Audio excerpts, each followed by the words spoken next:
Surya Paloh pernah bilang dia tidak mau mempertahankan partai jika ada yang melakukan korupsi. Intinya, dia pernah berjanji akan membubarkan partainya jika ada kadernya yang korupsi. Dia berjanji partainya tidak akan cuci tangan jika ada kader yang terkena kasus pidana.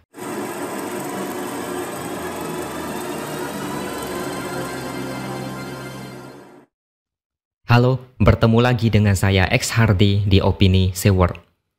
Johnny Plate ditahan karena dugaan kasus korupsi proyek BTS. Ini satu cerita yang heboh. Tapi ada satu cerita lainnya yang tidak kalah heboh.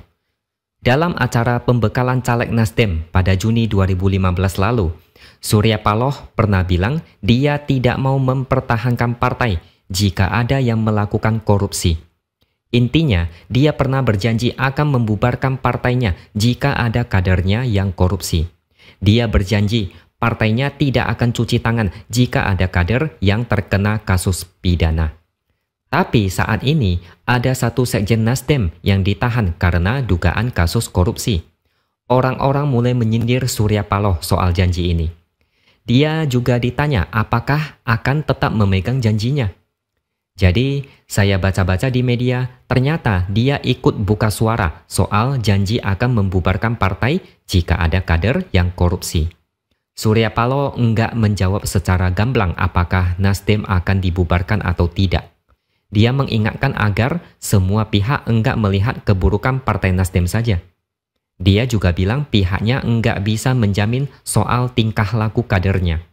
Dari perkataannya, sudah ada indikasi kalau Surya Paloh enggak akan membubarkan partainya.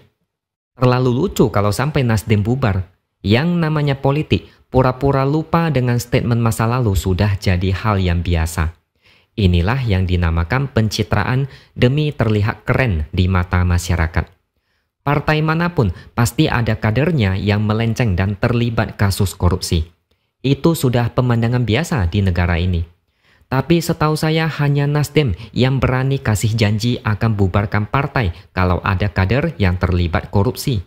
Ini janji yang sangat fenomenal, yang menurut saya lebih bombastis dari semua janji yang pernah disebut Anies saat kampanye Pilgub DKI. Itu statement yang sangat berani karena peluang kader korupsi itu sangat tinggi. Enggak ada parpol manapun yang bisa bebas dari kader bermasalah. Bahkan partai sebesar PDIP pun banyak kadernya yang terlibat korupsi. Lantas kenapa Nasdem begitu berani bilang bubarkan partai kalau ada kader korupsi? Ini kayak orang jualan obat dengan promo heboh beli 1 gratis 5 supaya orang-orang terharu dan yakin dengan bersihnya partai Nasdem. Mungkin Nasdem saat itu masih partai kecil sehingga butuh suara besar dengan cara menjual janji yang fantastis.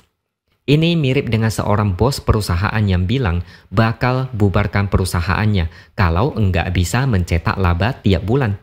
Ya ini impossible karena bisnis itu selalu naik turun, kadang untung kadang rugi. Nasdem kali ini salah kaprah dan termakan omongan sendiri.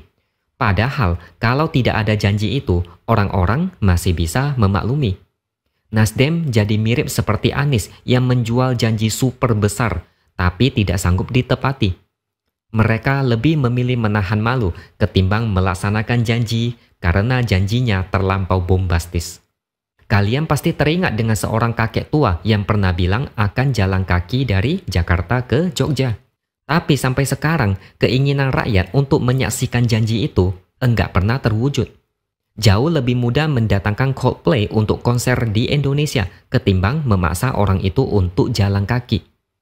Orang ini malah enggak merasa malu dan sekarang masih suka menyerang pemerintah dengan narasi murahan. Dulu juga ada seorang koruptor yang bilang kalau dia korupsi 1 rupiah saja di kasus Hambalang, silakan gantung dia di Monas. Sekarang apa? Dia enggak berani bicara apapun soal itu. Kalaupun dia ditagih soal janji itu, sampai lebaran kuda dia takkan berani. Itu cuma statement bombastis supaya orang yakin dan simpati.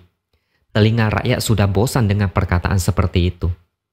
Jauh sebelum Johnny Plate terkena kasus korupsi, Sekjen Nasdem yang dulu juga pernah kena kasus korupsi. Namanya Patrice Rio Capella. Dia diduga terlibat kasus korupsi dana bansos Provinsi Sumatera Utara, yang juga menyeret nama Gubernur Sumut saat itu, Gatot Pujo Nugroho dan istrinya. Patrice diduga menerima suap berupa hadiah atau janji. Dulu sudah ada yang menagih soal janji pembubaran partai, tapi hasilnya sudah bisa ditebak. Terlalu banyak alasan dan syarat ketentuan berlaku.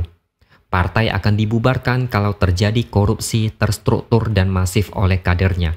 Sedangkan masalah yang terjadi pada Patrice adalah bersifat personal dan enggak ada kaitannya dengan partai.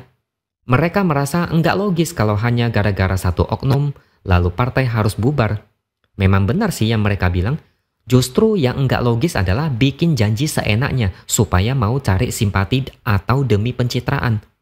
Partai lain aja enggak ada yang berani bikin statement seberani Surya Paloh. Membubarkan parpol itu bukan perkara gampang. Membangun parpol dari nol butuh modal yang sangat besar. Parpol itu kendaraan politik yang bisa mendatangkan keuntungan. Apalagi ketua umum biasanya dapat banyak keistimewaan. Misalnya lebih mudah diusung jadi capres. Banyak orang berusaha memiliki atau bahkan menguasai parpol. Masa iya ada orang yang mau bubarkan parpol hanya karena ada kader yang bermasalah? Lihat aja Demokrat. Kadernya banyak yang enggak beres, tapi mereka santai saja dan merasa paling benar. Tidak ada pemikiran satu detik pun untuk membubarkan partai ini. Ini dunia nyata politik, bukan dunia di film. Pada akhirnya, mereka akan lakukan apapun untuk mengelak dari ucapan dulu. Mereka seolah enggak merasa bersalah, sudah mengucapkan perkataan yang enggak masuk akal. Mereka cukup diam dan menebalkan kulit muka, sambil menunggu masyarakat pelan-pelan melupakan. Nasdem sekarang harus menahan malu karena perkataan di masa lalu yang terlalu heboh. Mereka mungkin merasa rakyat enggak akan mempermasalahkan dan akan cepat melupakan. Jangan salah, sekarang zaman canggih. Jejak digital bisa didapatkan dengan gampang. Segala keburukan dan kebobrokan bisa diungkit dengan secepat kilat. Yang dulunya enggak tahu malah jadi tahu. Yang rugi adalah Nasdem sendiri yang dicap tidak konsisten dan tidak tepati janji. Apalagi mereka mengusung Anies yang juga terkenal suka obral janji dan jarang menepati janjinya. Seolah Anies dan Nasdem ini memang sudah ditakdirkan untuk cocok dan saling melengkapi. Mereka sama-sama pintar mengambil hati masyarakat dengan mengucapkan sesuatu yang bahkan mereka sendiri enggak sanggup lakukan. Mari kita serahkan semua penilaian ini kepada masyarakat. Biarlah mereka yang menentukan Nasdem ini mau diapakan. Semua sudah terpampang jelas, apa yang mereka lakukan, siapa capres yang mereka usung, dan segala kekonyolan yang terjadi di masa lalu dikorek habis-habisan sampai saat ini, hanya gara-gara satu nama, yaitu Johnny Plate. Oke, sekian dulu opini dari saya. Subscribe channel ini supaya makin berkembang dan tuliskan komentar Anda. Terima kasih sudah menonton dan sampai jumpa lagi di lain kesempatan.